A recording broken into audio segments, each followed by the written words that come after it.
As I get ready to retire from 9 News in December, we're going to be looking back at 9 of the most memorable stories I've done in my 39 years here.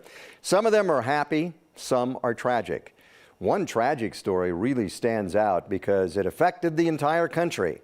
Excuse me, in 1986, Manny Sotelo and I were at Cape Canaveral, Florida, when the Space Shuttle Challenger blew up. A young reporter and photographer suddenly covering one of the biggest stories of our time. What you are going to see now is a look back that I put together in 2011, 25 years after the disaster. The countdown clock continuing. I remember what a big deal it was because of Krista McAuliffe. She was going to be the first teacher in space. We did live reports on the Colorado connections. The university hopes it's a partnership that will continue through a lot more space flights. Astronaut Ellison Onizuka was a CU grad. Friends called him L. And a CU-built satellite was on board. It was called Spartan Halley. I think it'll be spectacular. But mostly, I remember the kids that we were with. The elementary school kids from Boulder, who with their teachers had won a science contest and a trip to Florida. They got to visit Epcot and had the chance of a lifetime to watch the Challenger launch. We're expecting clear skies, light winds from the northwest, and with visibility. I remember the clear blue sky that morning a quarter of a century ago, and the cold temperatures, unseasonably cold. There was a lot of excitement. After 3 days of delays, it was time, marked by the countdown clock. I remember the liftoff from Pad B.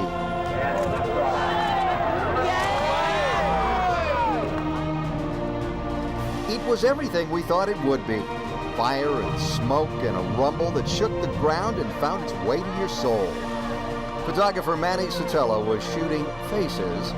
My face was looking up, this tiny dot in the sky. Challenger, go and throttle up. 76 seconds into the mission, turned to fire.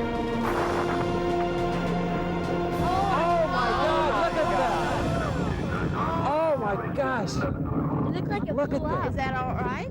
We all knew it wasn't right, but we're hoping we were wrong. I told Manny, something happened, just keep shooting. He did. His pictures captured the instant when excitement turned to fear, when joy became sadness. We have a report from the flight dynamics officer that the vehicle has exploded. I remember how the kids suddenly faced life and death in a moment in history, realizing that 7 people had perished and maybe not yet knowing it would be with them forever.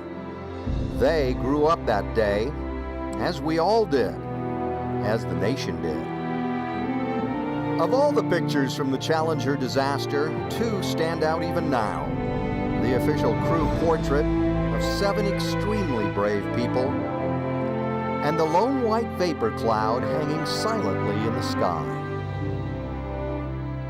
Lasting images that we carry in our hearts and will never fade.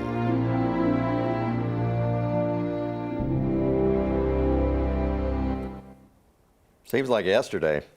I mean, man, I watched that video a million times and I still get emotional when I see it.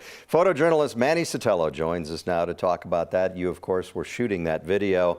So when the Challenger exploded and you suddenly realized this went from a feature to a huge story, what was it like for you? Well, that's what I was planning on doing, was a feature story of how excited these kids and parents were for this liftoff. And when they started saying, you know, is something wrong? Is that supposed to happen? I knew something was going on, but knowing that I had a second video recorder recording the liftoff, I just stayed on their faces to catch their emotions, because that was really the story right there. That was the story, for sure. You guys have kept in touch with a lot of these kids. You got an email from one today. I did. What's it been like to keep in touch with them and kind of reflect back on that day with them? Wow, let's just say I feel old because because they were what, 6th graders. Yeah. And now they have their own families. Wow. They've grown up, their careers. Some have gone into the aerospace industry and in tech, and one's shoots video and pictures for National Geographic. I mean, it's just amazing to see how far these kids have come. And they were bright kids too. Yeah, they were. And for you and me, I know it seems like yesterday for both of us, but for them too. Every time we talk to them, they talk about the emotions they felt that day and how it made them grow up so fast. And yeah, and how it shaped who they are today in many ways. That day just, like I said, reminds me of how cold it was, you know, and then how excited they were. Yeah. And then how in a drop of a hat it changed to anguish, and you could hear a pin drop when people were walking back to their cars. Yeah. Well, that video you shot is incredible. It's just the story he put together after that happened was something else. It's a lesson for photojournalists everywhere how to do spot news for sure.